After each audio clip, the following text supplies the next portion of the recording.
La necesidad de guardar y acumular, ya sea productos o dinero, es muy antigua. La idea es asegurar el abastecimiento y estar preparado para épocas de escasez. Cuando aparecieron los primeros bancos en la Edad Media, apareció formalmente el ahorro. La idea era dejar de depender del crédito de los usureros. Mi nombre es Juan Luis Orrego, bienvenidos a Tiempo Después. Yo soy Lucía de Altaus y esta noche hablaremos sobre la cultura del ahorro.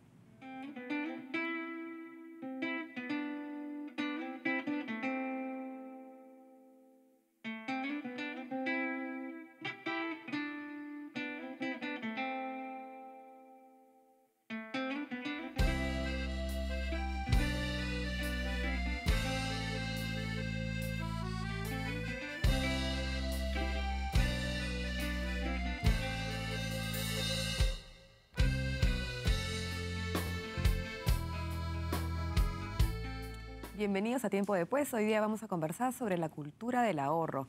Juan Luis, qué importante realmente es el ahorro. Vamos a entender hoy día por qué es tan importante, cómo es la mejor manera de hacerlo, pero en verdad qué difícil que es ahorrar también, ¿no? Es difícil ahorrar, pero hay que tener en cuenta que no solamente en una economía con moneda se ahorra.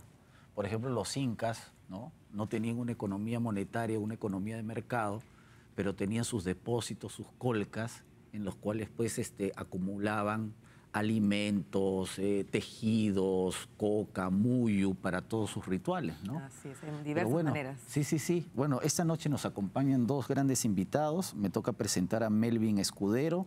Él es presidente del Dorado Investment y director de la maestría en finanzas de la Universidad del Pacífico. Buenas noches. Muchas gracias por la invitación. Y también tenemos con nosotros a Alejandro Indacochea, que es economista de Indacochea Asociados, ¿no es cierto? Presidente Indacochea. Bienvenidos al programa. Empecemos un poquito hablando en general desde, no sé si saben, desde cuándo viene el ahorro, la cultura del ahorro, es ancestral realmente, ¿en qué momento empieza? ¿Por qué empieza? Mira, el ahorro más me gusta denominarlo previsión. Es una previsión a futuro.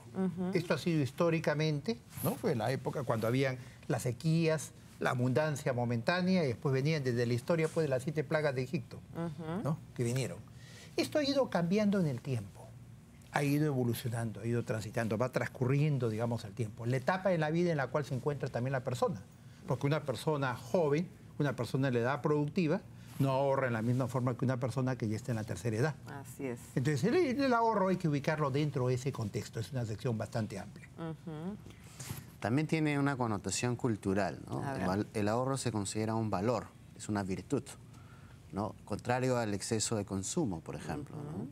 Entonces hay sociedades como la norteamericana, la mayor parte de las economías latinoamericanas, incluyendo el Perú, que valoran el consumo de una manera, digamos, significativa, pero en términos filosóficos, en términos de cultura, digamos, las sociedades del Oriente, básicamente Japón, China, India, tienen el ahorro como algo valioso en lo que es la acumulación patrimonial, ¿no? Claro. No solamente es el tema del consumo presente, sino también es el tema de la riqueza y de la posibilidad de proveer, en el sentido de, digamos, facilitar a la familia y dejar algo para los que vienen después también, ¿no? Claro, es el previsor. Ahora, pero dentro de efectivamente una sociedad de consumo, el que ahorra demasiado también puede ser visto como tacaño, digamos, ¿no? Como, digamos, como que no disfruta de la vida, pero básicamente en general tiene un valor positivo a pesar de estar dentro de una economía de mercado libre, digamos, o de una sociedad muy consumista. Sí, por supuesto. De hecho, el financiamiento de las inversiones, que a la larga son las que crean a las empresas, que dan el empleo y que por tanto diseminan la riqueza, proviene del ahorro. Alguien tiene que haber ahorrado, sea localmente o internacionalmente, para financiar y para invertir, asumir el riesgo de un negocio y así, digamos, prosperar en una economía. Entonces, sin ahorro, literalmente, no es posible poder invertir, ¿no? No se crece. Ahora, Alberto, yo quisiera insistir un poco en la cuestión cultural, pero ya en la sociedad occidental, porque siempre se ha tenido al protestantismo, a diferencia del catolicismo, como una cultura que fomentaba más el ahorro, y eso fue uno de los motores del capitalismo. Cierto. Esto ha ido cambiando también a través del tiempo, ¿no? Porque con toda la ola de consumo que llegó acá con la apertura después de los años 90, hay un énfasis marcado a ese cortoplacismo. Se te invita a ese consumo inmediato, a ese disfrute de corto plazo, sea el viaje, sea el carro, ¿verdad?, sea la experiencia inolvidable. Y no piensas, what if, ¿qué sucede después? ¿Qué puede pasar si sucede alguna eventualidad?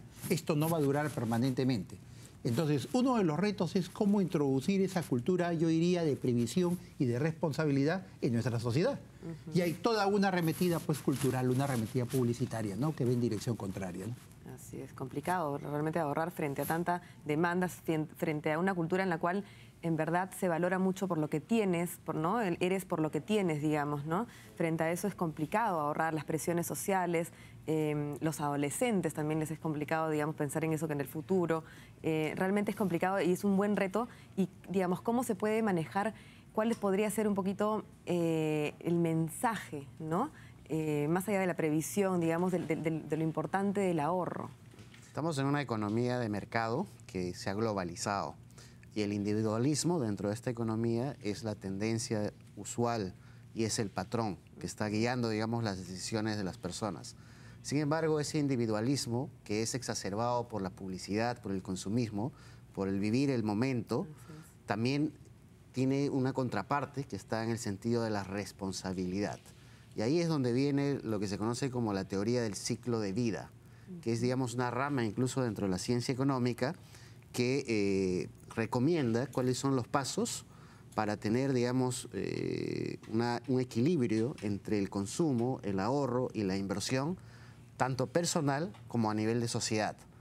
Entonces, esta nueva teoría obviamente no está privilegiando solo un punto en el tiempo, que es el hoy, el que hay que consumir y el que hay que disfrutar, sino que está visualizando, digamos, un continuo en la sociedad y también preocupándose por otras variables que van a asegurar la sostenibilidad del desarrollo y crecimiento económico, lo cual obviamente implica mejorar la conducta racional de los individuos a efectos de poder prever las necesidades futuras. Por ejemplo, Melvin, yo quería profundizar en eso, porque en el ciclo vital, supuestamente hay una época en la vida en que uno tiene que gastar, otra época en que uno tiene que endeudarse, otra época en que uno tiene que ahorrar. ¿Cómo se combina eso a través del ciclo de vida? Ok, el ciclo es una teoría en realidad que domina todo el estudio de la ciencia económica en general y obviamente las finanzas.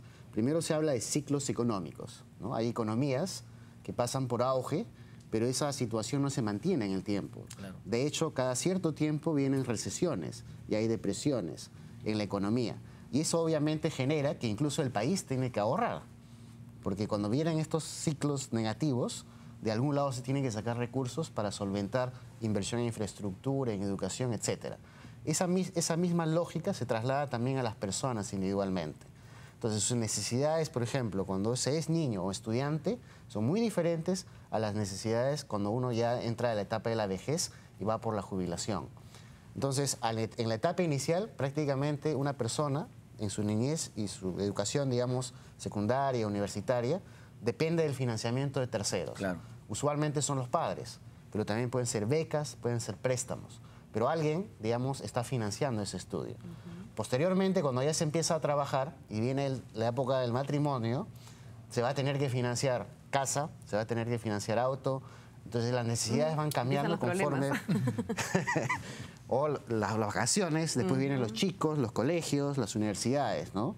Entonces ese ciclo probablemente dura un periodo de unos 20 años, ¿no? Desde que nace, digamos, la prole, y hasta que se va a la universidad y acaba, ¿no? Claro. Entonces, entre 20 y 25 años, y a partir de ahí, la siguiente preocupación es, ok, si empezamos a tener hijos a los 30, hoy día las parejas en realidad empiezan a tener hijos un poco más tarde. Claro. Retrasan.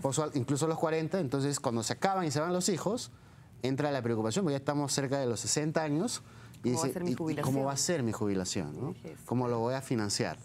Entonces, todos estos objetivos, si se conocen y se pueden planificar con anticipación, una persona joven podría ahorrar sistemáticamente con objetivos definidos en el tiempo, entre el corto, mediano y largo plazo. Y eso hacer mucho más eficiente sus decisiones. Pero lo que más importante, al igual que una persona cuida su salud física, esa misma dedicación debería tenerla para cuidar también su salud financiera. ¿No? Porque eso la salud financiera le puede evitar problemas, le puede evitar estrés, y le puede evitar preocupaciones que a veces son inmanejables, ¿no? Y que afectan seriamente la salud e incluso las relaciones con otras personas o componentes de la sociedad, ¿no? Así es. Ahora, el ciclo de vida también va cambiando, porque hoy en día el problema, digamos, es el colapso del sistema de pensiones en Europa. La gente no se puede ir a su casa a los 65 años cuando vive 90 o 95 años en París. Claro. Entonces son 30 años que no hay ningún sistema que te lo permita. Y eso es importante, cómo ha ido cambiando el ahorro a través del tiempo. El ahorro que a mí me enseñaron de pequeño, en aquel entonces, de una libreta, un chanchito simbólico, una libreta de ahorros, eso pertenece a la historia. Más aún, cuando llegó la hiperinflación del 85 al 90, borró todo esquema de ahorro. Nadie hubiera ahorrado en ese sentido. Posteriormente se trasladaron al dólar. Y hoy día el dólar está dejando de ser considerado, digamos, un patrón de ahorro, un patrón de referencia. Entonces, esto ha venido evolucionando, transando a través del tiempo. Claro. La cultura del ahorro ha ido evolucionando a medida que la expectativa de vida también ha aumentado, ¿no? Por eso en Europa hay una crisis. Y con eso nos vamos a un corte y regresamos con los tipos de ahorro.